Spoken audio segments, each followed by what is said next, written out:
নমস্কার বন্ধুরা, আজকে আমি আমার ছাদ বাগানের আপডেট দেওয়ার জন্য আপনাদের সামনে আবার উপস্থিত। আসুন আজকে আবার আমি দেখাই। আগে তো আঙুর দেখিয়েছেন কাঁচা অবস্থায়, আজকে পাকা অবস্থাতে আঙুর আপনাদের দেখাবো। তাই আশুস রূপ গার্ডেনের তরফ থেকে আপনাদের সবাইকে স্বাগত জানাচ্ছি।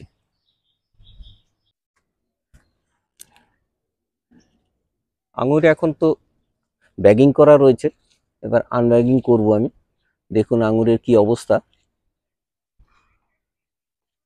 পাখিদের উৎপাতে সব ব্যাগিং করে রাখা হয়েছে। আর প্রচণ্ড বৃষ্টির মধ্যেও কিছু আঙুর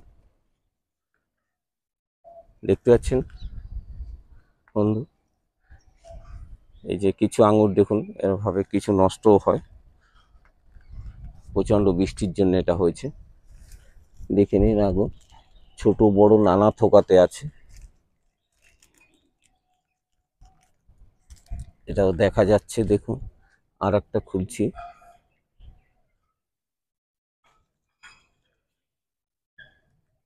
এটা হচ্ছে অফ সিজন। এখন তো আগস্টের আজ 3 তারিখ, দেখুন কত নষ্ট হয়ে গেছে, প্রচণ্ড বৃষ্টির জন্য এই ঘটনাগুলো ঘটেছে। কারণ সেভাবে আমি কিছুই করা যায়নি যত্নার্থী, তাই কিছু ফল ব্যাগের মধ্যেই নষ্ট হয়েছে। আসুন আরও কিছু আনব্যাগিং করছি। দেখাতে তো তারপর দেখছি।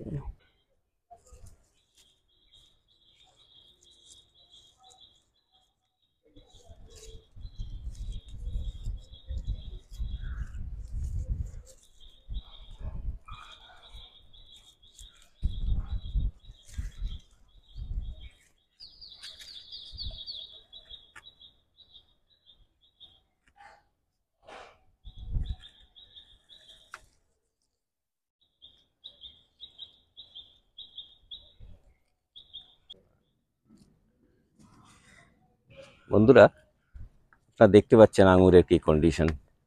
এক একটা থোকা অন্তত এইগুলো 3 থেকে 400 গ্রাম ওয়েট হয়ে গেছে।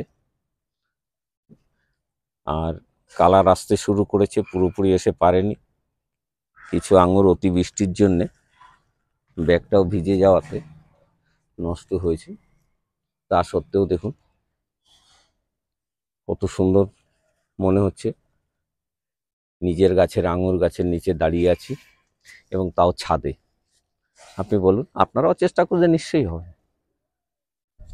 দেখুন আমরা বাজারে 300, 350, 400 টাকা কেজি করে আঙুর কিনছি, আর সেটা আমার গাছে এখন ঝুলছে। দেখতেই পাচ্ছেন বন্ধুরা, এটা একটা গাছ, আর একটা গাছের কাছেও আমি নিয়ে যাব। এর মধ্যেও কিছু ব্যাগিং, সব ব্যাগ আর খুললাম না, কারণ আবার পাখির উৎপাতের জন্য আমাকে আবার বেঁধে দিতে হবে। আর এই আঙুর অ্যাকচুয়ালি মানে এর ফুল থেকে যখন ফল ফার্স্ট এলো, তার থেকে 110-15 দিনের মধ্যেই পাকতে শুরু করে দেয়।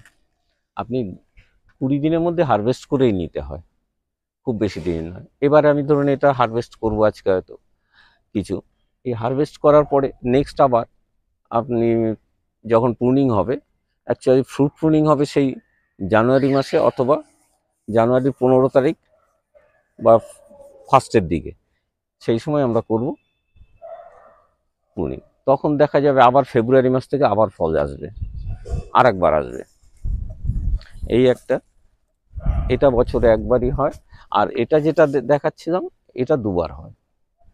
অর্থাৎ এটা একবার ফেব্রুয়ারি মাসে হয়েছে, হারভেস্ট করে নিয়েছি এপ্রিল শেষের দিকে, তারপরে প্রুনিং করে আবার এটা হয়েছে।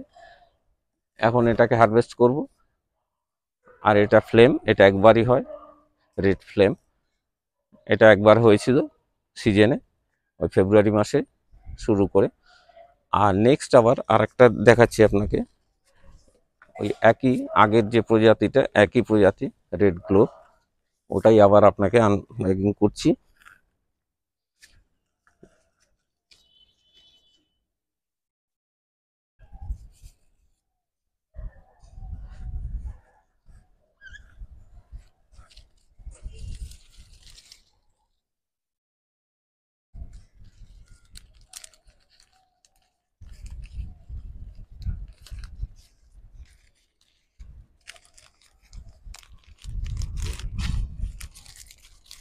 দেখছেন বন্ধুরা, পেকে একদম সুন্দর।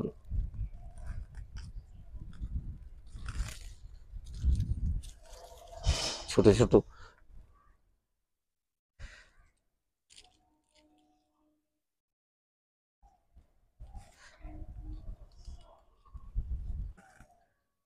হ্যাঁ, এ আর একটা গাছের কাছে আপনাদের নিয়ে আসলাম। এটার কন্ডিশন দেখুন। এতদিন এই বৃষ্টির মধ্যে সব ব্যাগিং করা ছিল, খুলেছি দেখছি পুরো পেকে আছে গাছে। এই গাছটা যেহেতু ছোট টবে, 12 ইঞ্চি টবে আছে, সিমেন্টের টবে।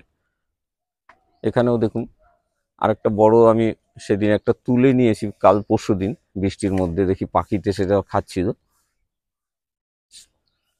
ছোট ছোট অনেকগুলো হয়েছে। এইটুকু তো গাছ আমার, এদিকে হয়তো 5 ফুট হাইট, আর দুদিকে আর 2 ফুট করে হয়তো ম্যাক্সিমাম, এই তো হাইট। এই কন্ডিশনে দেখুন। তাই বন্ধুরা বলছি, আঙুর করুন, এবং প্রচণ্ড মিষ্টি আঙুর, নিজেও শান্তি পাবেন, নিজের মনকে, এবং চোখ জোড়ানো আঙুর ফলবে এমনি আপনার ছাদেও। চেষ্টা করুন, হয়ে যাবে। এই আঙুর আপনি ছাদে কিভাবে করবেন, কি মাটি তৈরি করবেন, কি সার ইউজ করবেন, কোন ফাঙ্গিসাইড ইউজ করবেন, সমস্ত আমার আগের ভিডিওগুলোতে বিস্তারিত দেয়া আছে। একটু ফলো করবেন এবং সাপোর্ট করবেন, লাইক করবেন, শেয়ার করবেন, এবং শেষ পর্যন্ত ভিডিওটা দেখার জন্যে অসংখ্য ধন্যবাদ আপনাদের। আর নতুন বন্ধুদের বলছি, আবার সাবস্ক্রাইব করুন এবং আঙুর ছাদে কিভাবে করতে হয় দেখে নিন। নমস্কার।